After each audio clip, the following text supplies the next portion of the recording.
पिछले 3 लेक्चर में nature of human resource management को जानने के लिए हमने इसकी कुछ विशेषताओं के बारे में जाना, जो कि इस तरह थी: inherent part of management, pervasive function, people centred, art as well as science, development oriented.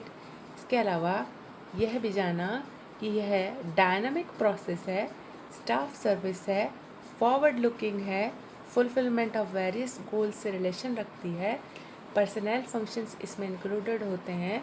इन सारी विशेषताओं को हम अपने पिछले लेक्चर में डिटेल में डिस्कस कर चुके हैं। इन विशेषताओं के अलावा हमने इन पर भी विचार किया कि यह एक कोऑर्डिनेटिव फंक्शन है, समन्वयकारी कार्य है।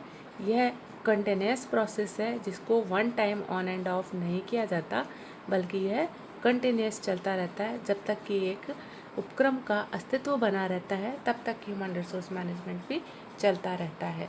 इंटरडिसिप्लिनरी नेचर है इसका, यानी अंतर्विषयक विचारधारा है, अंतर्विषयक प्रकृति है। विभिन्न विषयों का सहयोग लेकर या विभिन्न विषयों में उपलब्ध जानकारी का उपयोग करके मानव संसाधन प्रबंध किया जाता है। नर्वस सिस्टम है ये, यानी तंत्रिका तंत्र है ये। इसके अलावा न्यू मैनेजरियल डिसिप्लिन है। Human resource management is comparatively of recent origin. It started in the later parts of the 19th century. Nature of human resource management को इन कैरेक्टरिस्टिक्स में जानने के बाद आज हम कुछ और कैरेक्टरिस्टिक्स के बारे में पढ़ेंगे या जानेंगे, जिनमें नंबर 1 है एक्शन ओरिएंटेड या कार्यवाही उन्मुख। मानव संसाधन प्रबंध की एक मुख्य विशेषता या इसकी प्रकृति का मुख्य भाग जो है वो ये कि यह कार्य परिणामों पर बल देता है।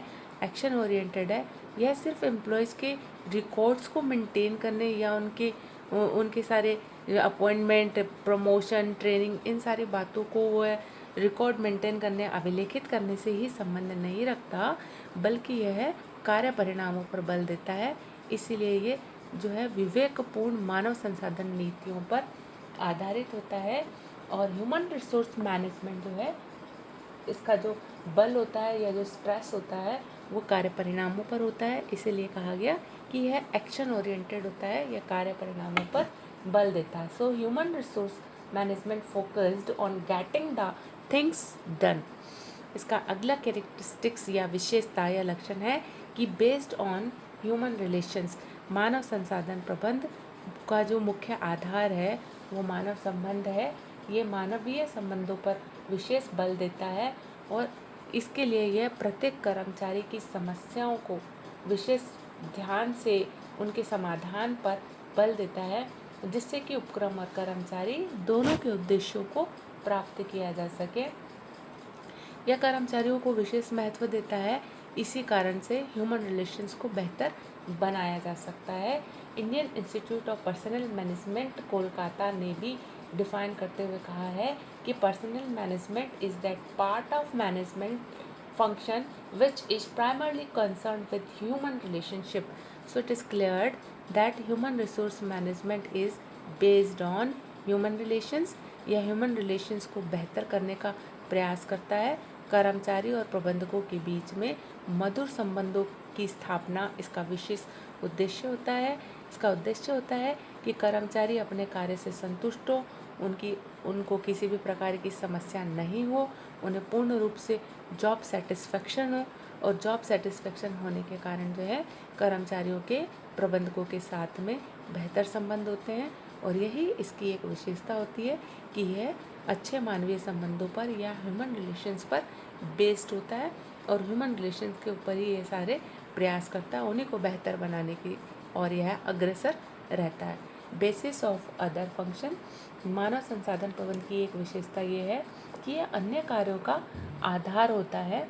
अन्य कार्य अर्थात जैसे कि वित्तीय प्रबंध है, उत्पादन प्रबंध है, विपणन प्रबंध है, ये इन सारे कार्यों का आधार होता है। इन सभी विभागों की प्रभावशीलता इन विभागों में कार्यरत मानवीय संसाधनों पर ही निर्भर करती है और इन मानवीय संसाधनों का कुशल प्रबंध ह्यूमन रिसोर्स मैनेजमेंट के द्वारा किया जाता है। Human resource management is basis of all the functional areas of management like financial management, production management, marketing management. The effectiveness of all the departments depend upon the effectiveness of the employees of those department। इन सारे विभागों का जो effectiveness है वो इनकी employees पर depend करती है, और जो एम्प्लॉयज़ का इफ़ेक्टिवनेस है वो इनके मैनेजमेंट पर डिपेंड करता है, यानी ह्यूमन रिसोर्स मैनेजमेंट पर डिपेंड करता है। तो इस तरीके से जो ह्यूमन रिसोर्स मैनेजमेंट है वो अन्य कार्यों के लिए भी एक बेस का काम करता है। तो बेसिस ऑफ अदर फंक्शन, अगर ह्यूमन रिसोर्सेज वेल मैनेज्ड है तो सारे के सारे डिपार्टमेंट, सारे के सारे फंक्शनल एरियाज बेटर परफॉर्म करेंगे। इसीलिए कहा जाता है कि human resource management is the basis of other function. तो ये कहा जा सकता है कि ये सभी कार्यों का आधार होता है। इसके नेचर को जानने के लिए एक और बात कह सकते हैं कि ये गोल ओरिएंटेड होता है, यानी ये एक निश्चित उद्देश्य को लेकर काम करता है। ये वेग या दिशाहीन नहीं होता है, बल्कि एक निश्चित उद्देश्य लेकर यह काम करता है। और इसका जो उद्देश्य होता है वो ये होता है कि किस तरीके से ये अपने एम्प्लॉयज़ को सेटिस्फाइड रखे, ऐसा किन तकनीकों और विधियों का प्रयोग करे कि अपने कर्मचारियों का प्रभावशाली प्रबंध ये कर सके। तो इसलिए इसका संबंध इस बात से होता है कि किन विधियों और तकनीकों का प्रयोग किया जाए जिससे कि कर्मचारियों को पूर्ण संतुष्टि मिले।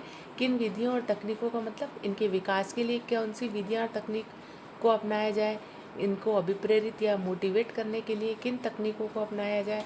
तो इसका पूर्ण रूप से जो संबंध होता है या आधार होता है वो यही होता है कि यह कर्मचारियों को संतुष्ट करने के विभिन्न तरीकों के ऊपर बल देता है, उनसे ये सरोकार रखता है। उपक्रम के उद्देश्यों की प्राप्ति इसके मानव संसाधनों के प्रकृति और उनकी गुणवत्ता पर निर्भर करती है, और इसके साथ ही साथ इस बात पर भी निर्भर करती है कि इन मानव संसाधनों का कितने प्रभावशाली तरीके से उपयोग किया जाता है। यानी वो है तो उनकी उपलब्धता तो है ही, क्वालिटेटिव स्टाफ तो हमारे पास में अवेलेबल है या किसी उपक्रम में अवेलेबल है, लेकिन उनको किस तरीके से यूटिलाइज़ किया जाता है, उनका सही डायरेक्शन में जो है उपयोग किया जाए, यह मानव संसाधन का विषय होता है। तो इसीलिए कह सकते हैं कि मानव संसाधन प्रबंध गोल ओरिएंटेड होता है, और इसका यही गोल होता है या यही उद्देश्य होता है कि किस तरीके से यह उपलब्ध मानव संपदा का सदुपयोग करे, जिससे एक और उन्हें अपने कार्य से संतुष्टि मिले, दूसरी ओर उपक्रम के उद्देश्यों की भी प्राप्ति हो सके। So it can be said that human resource management is concerned with the achievement of organizational objectives by providing various techniques for effectively managing the people in the organization। Human resource management के nature को समझने के लिए इसके एक और characteristics की बात हम करते हैं, जो कि है की टू ऑर्गेनाइजेशनल सक्सेस। यह है किसी भी ऑर्गेनाइजेशन के सक्सेस का मूल आधार होता है, या सभी सफलता के जो द्वार की जो चाबी है वो मानव संसाधन प्रबंधन के हाथ में होती है। वो इसलिए होती है कि यह अपने मानव संसाधन प्रबंधन इस बात पर बल देता है कि जो सबसे महत्वपूर्ण बात है या जो सबसे महत्वपूर्ण विषय है वो ह्यूमन बीइंग है। ह्यूमन बीइंग यानी स्टाफ है। तो स्टाफ को यह इम्पॉर्टेंट मानता है, उनको अपना अमूल्य संपदा मानता है, और उनको महत्वपूर्ण मानते हुए ये अपने उपक्रम के उद्देश्यों की प्राप्ति का प्रयास करता है। और जब मनुष्य को या कर्मचारी को रिकॉग्नाइज किया जाता है, man according to job and job according to man की पॉलिसी को अडेप्ट किया जाता है, तो उससे एक अच्छे कार्य वातावरण का निर्माण होता है, अच्छे मानवीय संबंधों का निर्माण होता है। अच्छे कार्य वातावरण और अच्छे मानवीय संबंधों का निर्माण हो जाने से किसी भी उपक्रम की सफलता जो है 100% सुनिश्चित हो जाती है। अगर हम कल्पना करें कि कहीं पर जो है कार्य का वातावरण उपयुक्त नहीं है, वहाँ पर बहुत असंतोष है, इसी तरीके से हम ये देखें कि वहाँ पर अच्छे मानवीय संबंध नहीं है, एक दूसरे के साथ में सहयोग नहीं है, उनको जॉब सेटिस्फैक्शन नहीं है, वो अनकंफर्टेबल हैं, अनईजी हैं, तो नेचुरली वो कभी भी अपना 100% कंट्रीब्यूशन नहीं दे सकेंगे। इसीलिए कहते हैं कि human resource management is the key to the organisational success. Human resource management is key to organizational success because human resource management regards people as the most important single assets of the organization. Human resource management is proactive in its relationship with people and seeks to enhance organizational performance and it's relationship with them. यह कर्मचारियों के साथ बेहतर संबंधों को बनाने में अग्रसर होता है और अपनी अग्रणी भूमिका का निर्वाह करता है। इसीलिए कहते हैं कि ह्यूमन रिसोर्स मैनेजमेंट संपूर्ण व्यावसायिक सफलता का आधार होता है। तो हमने अपने चारों लेक्चर्स में ये जाना कि मानव संसाधन प्रबंध की क्या विशेषताएं होती हैं और इनकी विशेषताओं के आधार पर, इनके लक्षणों के आधार पर हम ये जान पाए कि इसकी प्रकृति क्या होती है। तो अगर हम निष्कर्ष के रूप में कहें कि मानव संसाधन प्रबंध की प्रकृति क्या है या what is the nature of human resource management, then as conclusion it can be said that human resource management emphasizes on the quality of life and on development of full potential of employees and socio-economic development। निष्कर्ष के रूप में कह सकते हैं कि मानव संसाधन प्रबंध जीवन की गुणवत्ता और कर्मचारियों की क्षमताओं के विकास करने और सामाजिक और आर्थिक विकास पर बल देने से संबंध रखता है। इस तरह हम जान पाए कि ह्यूमन रिसोर्स मैनेजमेंट क्या है, इसकी क्या प्रकृति है। तो ये समझ सकते हैं कि मानव संसाधन प्रबंध मुख्य रूप से वह प्रबंध है जो कि कर्मचारियों से संबंध रखता है और जिसका उद्देश्य कर्मचारियों को उनके कार्यों से संतुष्टि प्रदान करके, उनकी शक्ति का सदुपयोग करके उपक्रम के उद्देश्यों की प्राप्ति को किया जाता है या उनको संतुष्टि देकर उपक्रम के उद्देश्यों को सफलतापूर्वक प्राप्त किया जाता है। तो यही मानव संसाधन प्रबंध की प्रकृति का सार है। Thank you.